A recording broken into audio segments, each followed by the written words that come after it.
Seorang raja memiliki banyak gajah dalam tentara perangnya. Ada seekor gajah yang sangat kuat, sangat patuh, dan sangat terampil, serta memiliki keterampilan perang terbaik. Dalam banyak pertempuran, dia dikirim ke medan perang, tidak pernah kembali kecuali dalam kemenangan. Dia adalah gajah kesayangan sang raja dari ratusan bahkan dari ribuan gajah lainnya. Sang gajah selalu berperang bersama sang raja, penguasa di wilayah barat tersebut. Waktu berjalan terus dan sang gajah semakin tua, sehingga baginda raja tidak lagi mengirimkannya ke medan perang. Tetapi gajah tersebut tetap menjadi bagian dari tim sang raja. Karena setiap saat ketika sang raja melihat gajah tersebut, dia menjadi senang, menjadi bahagia. Sang gajah tetap mendapatkan perhatian serta fasilitas utama dari sang raja. Suatu hari, sang gajah berjalan menuju tepi danau untuk minum. Ketika dekat bibir danau, sang gajah kakinya terjebak di lumpur di tepi danau. Setiap gerakannya bukan membawanya naik, namun semakin tenggelam perlahan.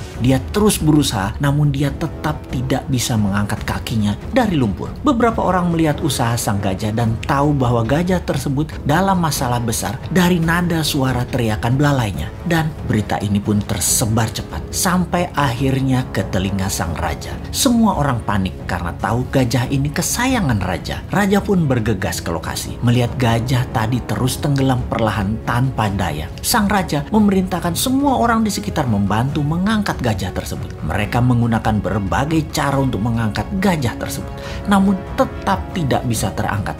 Ini bukan makhluk kecil, ini gajah yang besar. Dalam kegelisahan dan kepanikan raja serta orang sekitarnya, datanglah mantan Perdana Menteri penasehat sang raja dulu. Dia memahami situasi saat itu. Dia menatap sang gajah, kemudian menatap sang raja sambil mengatakan, "Baginda, mainkan genderang perang segera saat ini di sekitar danau. Mainkan dengan keras dan semangat." Raja pun terkejut dengan saran itu, namun dia perintahkan hal itu untuk dilaksanakan. Tak lama kemudian, genderang perang dimainkan, memainkan musik perang. Ajaib, mata sang gajah tua tadi berubah menajam. Tubuhnya mulai bergerak-gerak. Ada perubahan dari perilaku sang gajah kemudian. Sang gajah perlahan mulai bangkit dan tanpa bantuan siapapun, sang gajah perlahan menarik dirinya melawan sedotan lumpur dan bergerak naik serta kemudian berdiri. Semua orang terkejut, tak terkecuali sang raja. Ternyata bukan karena kekurangan atau kelemahan kemampuan fisik yang terjadi pada gajah tersebut.